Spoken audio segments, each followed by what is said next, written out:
কি আশেপাশের বাড়িতে শাঁখ বেজে উঠলো, দিয়া এখনো সন্ধ্যারতি করতে বসলো না কেন?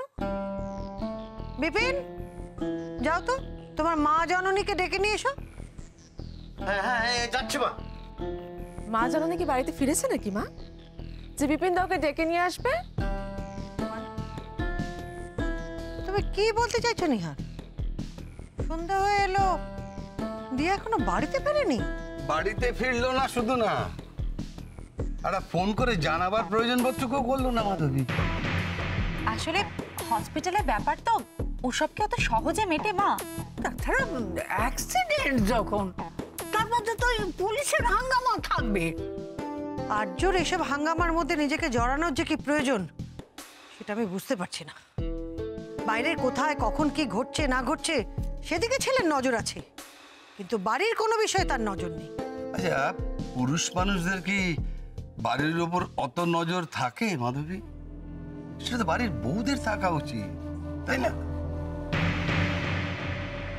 দিয়ার কি উচিত ছিল না হাসপাতালের কাজ তাড়াতাড়ি মিটিয়ে বাড়ি ফিরে আসা? না, সে তো সে করলই না।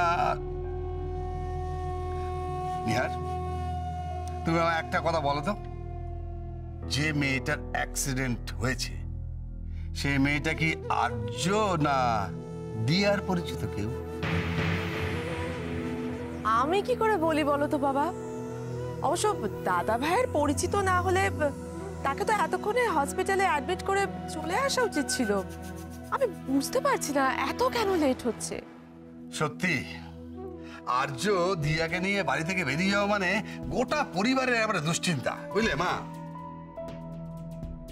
এ দেখো মাধবী, ছেলে বউ দুপুরবেলা ভালো করে খেয়েছে কি না সেই দুশ্চিন্তায় নিজের খাওয়াটাই খেলো না। ভাতের থালা যেমনটা পড়েছিল পড়ে রইল, মাধবী উঠে চলে গেল। কেন? আমি তো সকাল থেকে বলছি যে বড় ভাই বড়নাথ বউ বাইরে যখন বেরিয়েছে নিশ্চয়ই সেখানে খেয়ে দিয়ে আসবে। তার জন্য ওদের কথা ভেবে নিজের না খাওয়ার তো কোনো মানেই আমি খুঁজে পাই না। মা, এটাই হচ্ছে আসল সমস্যা, বুঝলে? আসল সমস্যা। দেখো, মানসিকভাবে তুমি হয়তো সময়ের তুলনায় অনেকটা এগিয়ে আছো মাধবী, সেটা নেই নেই, আটারলি ফেইলড। তা নাহলে ছেলে বউ রেস্টুরেন্টে দুপুরবেলা খাবে জেনেও দুশ্চিন্তায় নিজে না খেয়ে থাকে? হ্যাঁ, যাকে যাক, যাওয়ার হয়েছে, সন্ধ্যা হয়ে গেছে। আর কাজ করো তো, তিস্তা তুমি আর নিয়াদ মিলে আরতিটা সেরে ফেলো। আরে বাবা, যে আসবে না তার জন্য অপেক্ষা করে করে তোমরা কি করবে বলো? সংসার করতে গেলে নিজের মর্জি মাফিক চললে হয় না, সংসারের নিয়ম কানুন মেনে চলতে হয়। যে বউ সন্ধ্যারতির কথা ভুলে গিয়ে নিজের বরের সঙ্গে বাইরে ঘুরে বেড়ায়, তার স্পর্ধা যে কতখানি সেটা তোমরা বুঝতে পেরেছো তো?